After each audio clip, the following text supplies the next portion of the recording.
तो दोस्तों अस्सलाम वालेकुम लर्न एंड अर्न के यूट्यूब चैनल में खुशामदीद। हम अपने सी प्लस प्लस के कोर्स को आगे लेके बढ़ते हैं और हमने अपनी पिछली वीडियोस में कंस्ट्रक्टर्स को देखा था। तो जब हम कंस्ट्रक्टर्स को देख रहे थे तो काफ़ी ज़्यादा स्टूडेंट्स व्यूअर्स के सवालात आ रहे थे कि आपने कंस्ट्रक्टर तो करवा दिया, तो डिस्ट्रक्टर हम कब करेंगे। तो आज की वीडियो में हम डिस्ट्रक्टर को डिस्कस करेंगे, डिस्ट्रक्टर क्या होता है, उसको हम किस तरह यूज़ करते हैं। लेकिन उससे पहले एक मैं न्यू फाइल क्रिएट कर लेता हूँ और डॉट सीपीपी के नाम से, और उसके अंदर मैं स्टार्टर लगा लेता हूँ। तो हमारा बेसिकली डिस्ट्रक्टर होता क्या है। तो डिस्ट्रक्टर जब आपने देखा, हमने जब कंस्ट्रक्टर पढ़ा तब हमने देखा था कि कंस्ट्रक्टर का जो रोल होता है वो जब भी हम कोई ऑब्जेक्ट क्रिएट करते हैं, उस ऑब्जेक्ट को कि इनिशियलाइज करवाने के लिए, मेमोरी एलोकेट करवाने के लिए हम कंस्ट्रक्टर को यूज़ करते हैं ताकि हम अपने ऑब्जेक्ट को इनिशियलाइजेशन करवा सकें। तो डिस्ट्रक्टर का क्या रोल होगा? डिस्ट्रक्टर का रोल होता है कि हमने एक ऑब्जेक्ट क्रिएट कर लिया, उस ऑब्जेक्ट को हमने मेमोरी एलोकेट करवा दी। अब जब हमारा वो ऑब्जेक्ट खत्म हुआ, वो क्लास खत्म हो गई, तो ऑब्वियसली बात है वो जो मेमोरी हमने एलोकेट करवाई हुई है उस मेमोरी को हम रिमूव करवाएंगे। तो उस मेमोरी को रिमूव करवाने के लिए हम डिस्ट्रक्टर को कॉल करते हैं। तो डिस्ट्रक्टर का बेसिकली रोल जो होता है वो हमारी मेमोरी रिमूव करवाना होता है, मेमोरी रिलीज करवाना होता है। तो डिस्ट्रक्टर तब कॉल होता है जब आपका ऑब्जेक्ट डिस्ट्रॉय होता है, तब हम अपने डिस्ट्रक्टर को कॉल करते हैं। और कुछ चीज़ों का आपने ख्याल रखना है डिस्ट्रक्टर में, कि डिस्ट्रक्टर की कोई रिटर्न टाइप नहीं होती, कोई आर्ग्यूमेंट नहीं लेता। जिस तरह कंस्ट्रक्टर तो हमारा आर्ग्यूमेंट नहीं ना, आर्ग्यूमेंट ले लेता है, लेकिन डिस्ट्रक्टर आर्ग्यूमेंट नहीं लेता। जो हमारा डिस्ट्रक्टर है वो से हम ऑब्जेक्ट डिस्ट्रॉय करने के लिए यूज़ करते हैं और मेमोरी रिलीज़ करवाने के लिए यूज़ करते हैं। और उसके साथ ये एक डिस्ट्रक्टर पर क्लास का एक डिस्ट्रक्टर होता है। तो हम देखते हैं, और इसका नाम भी सेम होता है जैसे कि क्लास सेम होता है। फिर आप कहेंगे इसमें डिफरेंस कैसे करेंगे, तो वो भी हम देख लेते हैं। तो हम जाते हैं, हम यहाँ पे अपना प्रोग्राम लिख लेते हैं, उसके बाद मैं आपको समझाऊंगा। मैं यहाँ पे लिखता हूँ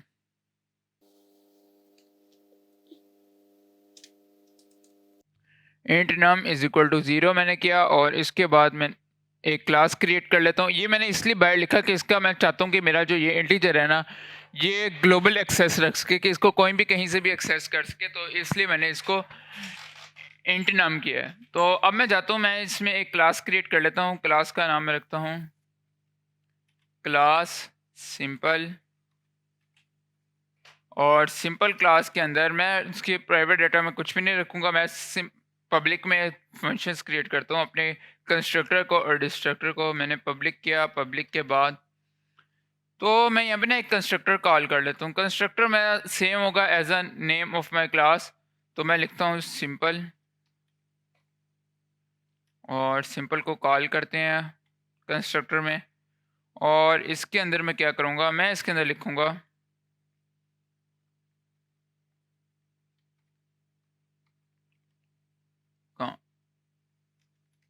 सी आउट लिखना था, सॉरी, सी आउट में लिखता हूँ इसके अंदर, अपने कंस्ट्रक्टर के अंदर कंस्ट्रक्टर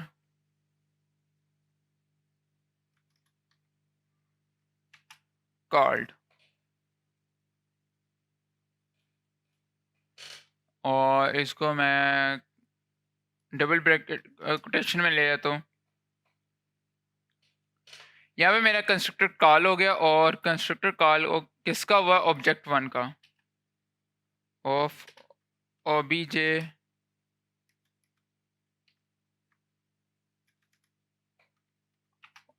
ओबीजे किया, और उसके साथ मैं यहाँ पे काउंट को प्रिंट कर देता हूँ। जो ये मैंने ग्लोबल करके काम किया ना अपने नम को, वो काम आप क्या लेते हैं, स्टैटिक करके भी कर सकते हैं। तो अभी तो हम ग्लोबल लेके चलते हैं। मैं यहाँ पे करूँगा नम, और साथ ही मैं यहाँ पे एंडल लगा देता हूँ एक। अभी आप लोगों को समझ नहीं आ रही होगी, लेकिन मैं आपको समझाऊंगा, ऐसे नहीं मैं ख़त्म करूँगा वीडियो, आप लोगों को समझा के ही करूँगा। यहाँ पे मैं नम को प्लस प्लस कर लेता हूँ, तो सेमीकोलन, ये हमने कंस्ट्रक्टर कॉल कर लिया। और सेम हम करते हैं, इस कंस्ट्रक्टर के साथ हम एक डिस्ट्रक्टर कॉल कर लेते हैं।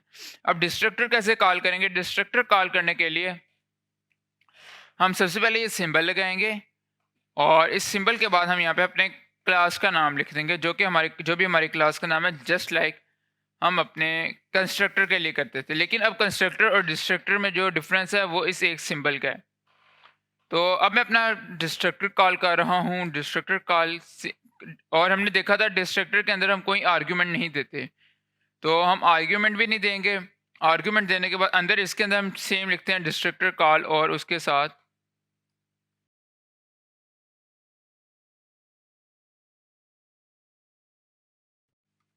डिस्ट्रक्टर कॉल कर दिया हमने, और साथ ही हम यहाँ पे नम माइनस माइनस कर लेंगे, सेमीकोलन लगाते हैं और हम अपने मेन पे चले जाते हैं। तो अब हम अपने मेन पे क्या लिखेंगे, हम उससे पहले यहाँ पे सेमीकोलन लगा लेते हैं। हमारा कंपाइलर काफ़ी ज़्यादा चीख रहा है, तो हम यहाँ पे सेमीकोलन लगाते हैं। सेमीकोलन लगाने के बाद हम लिखते हैं सी आउट करते हैं, और सी आउट में हम लिखते हैं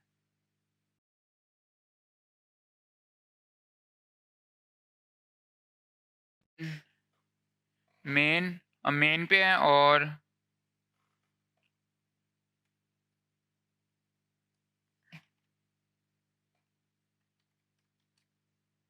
साथ ही हम एक एंडल लगा लेते हैं।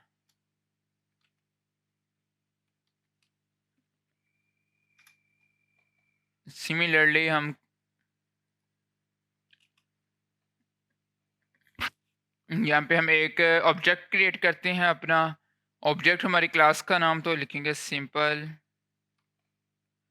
और सिंपल के आगे हम का हम एक ऑब्जेक्ट क्रिएट कर लेते हैं, और यहाँ पे लिखते हैं फर्स्ट ऑब्जेक्ट क्रिएटेड, सी आउट।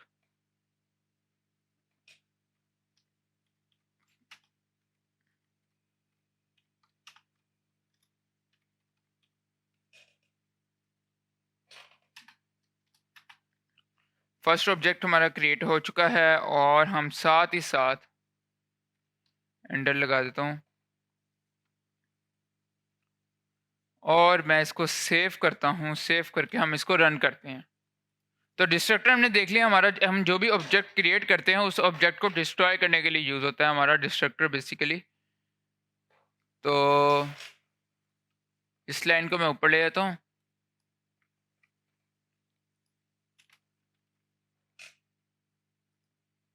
और मैं इसको दोबारा सेव करके रन करता हूँ।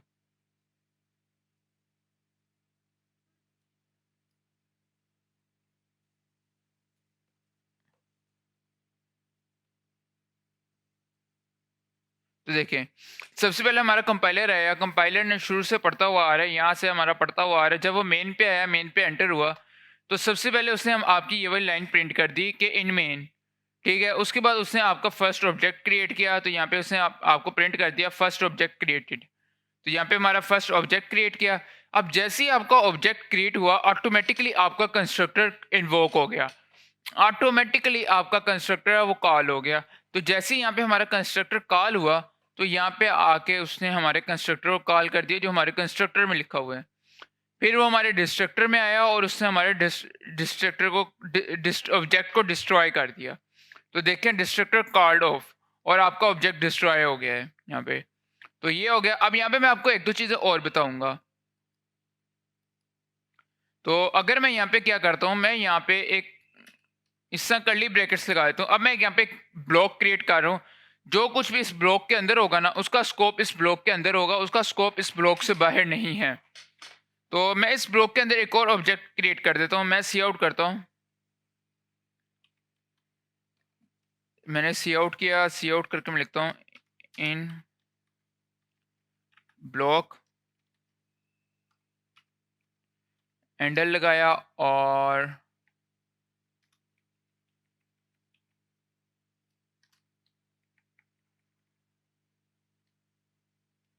उसके साथ मैं यहाँ पे एक ऑब्जेक्ट क्रिएट करता हूँ।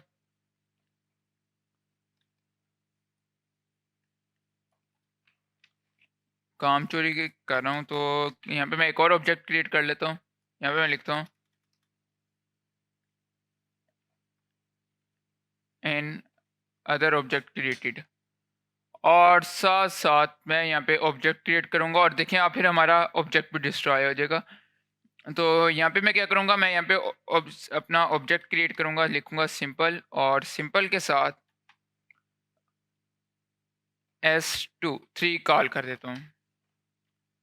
अब मैं इसको जैसे ही मैं सेव करके रन करूँगा, मैं इसको सेव कर लेता हूँ, सेव करके मैं इसको रन करता हूँ तो आपको डिफरेंस समझ आ जाएगी। तो देखिए सबसे पहले हमारा मेन पे आया, जो प्रोग्राम है उसने हमारे मेन पे आया तो इसने इन मेन कॉल कर दी ये वाला। फिर हमारा फर्स्ट ऑब्जेक्ट क्रिएट हुआ और उसके बाद फर्स्ट ऑब्जेक्ट उसने क्रिएट किया, उसके बाद उसने क्रिएट करते साथ ही ना जैसे उसने फर्स्ट ऑब्जेक्ट आपका क्रिएट किया, अब आपको ना ये थोड़ा ज़्यादा कॉन्सेप्ट ज़्यादा क्लियर होगा। फर्स्ट ऑब्जेक्ट क्रिएट हुआ, यहाँ पे हमारा जैसे ही ऑब्जेक्ट क्रिएट हुआ साथ ही उसने हमारा कंस्ट्रक्टर कॉल कर दिया। तो देखिए फर्स्ट ऑब्जेक्ट क्रिएट हुआ साथ ही उसने कंस्ट्रक्टर कॉल कर दिया, कंस्ट्रक्टर कॉल्ड ऑफ ऑब्जेक्ट 1। ठीक, अब उसने हमारा जैसी ऑब्जेक्ट क्लियर कर दिया, अब जब तक हमारा ये वाला, क्योंकि हमारा इस जो ऑब्जेक्ट का स्कोप इसके अंदर है, तो जब हम रिटर्न के पास आएंगे ना तब ये वाला ऑब्जेक्ट हमारा डिस्ट्रॉय होगा, नहीं तो नहीं होगा। तो ऑब्जेक्ट यहाँ पे हमारा क्रिएट हुआ, अनदर ये ऑब्जेक्ट कॉल हुआ और उसके बाद वो यहाँ से अंदर चला गया, इन ब्लॉक में आया, इन ब्लॉक में आके उसने अनदर ऑब्जेक्ट क्रिएट किया और जैसे ही हमारे इस ब्लॉक का स्कोप खत्म होने वाला लगा कि ये वाला इसने जब ऑब्जेक्ट क्रिएट किया तो इसका कंस्ट्रक्टर कॉल हुआ, फिर आगे प्रोग्राम रन होने लगा। लेकिन जैसे ही हमारे इस ब्लॉक का स्कोप खत्म हुआ, इस ऑब्जेक्ट का स्कोप खत्म हुआ, तो साथ ही इसने हमारे ऑब्जेक्ट 2 को डिस्ट्रॉय कर दिया, destructor called off object 2। Similarly जैसे ही बाहर आया, बाहर आके जब हमारे इंट मेन का स्कोप खत्म होने लगा, इस ऑब्जेक्ट का स्कोप खत्म होने लगा, तो इसने हमारे इस ऑब्जेक्ट को भी डिस्ट्रॉय कर दिया। तो डिस्ट्रक्टर का बेसिक यूज़ जो होता है ये होता है मेमोरी को रिलीज़ करना, और आपको डिस्ट्रक्टर की काफ़ी अच्छी समझ आ गई होगी।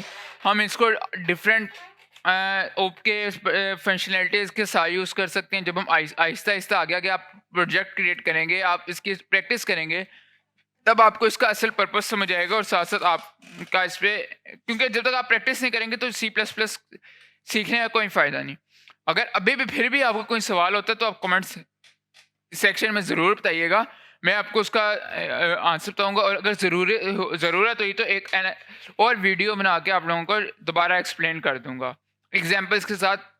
अभी तो सिंपल मैंने समझाया, फिर मैं थोड़े एडवांस एग्जांपल्स के साथ आपको समझा दूँगा। तो उम्मीद करता हूँ आपको डिस्ट्रक्टर्स की समझ आई होगी। अगर आपने अभी तक प्लेलिस्ट को एक्सेस नहीं किया या चैनल को सब्सक्राइब नहीं किया तो आप चैनल को सब्सक्राइब कर लें, और नीचे लिंक पे मैंने प्लेलिस्ट का लिंक दिया हुआ है, उसको एक्सेस कर लीजिएगा। तो आपको डिस्ट्रक्टर की समझ आई होगी। तो आज के लिए इतना ही, मिलते हैं अगली वीडियो में, तब तक के लिए खुदा हाफिज़।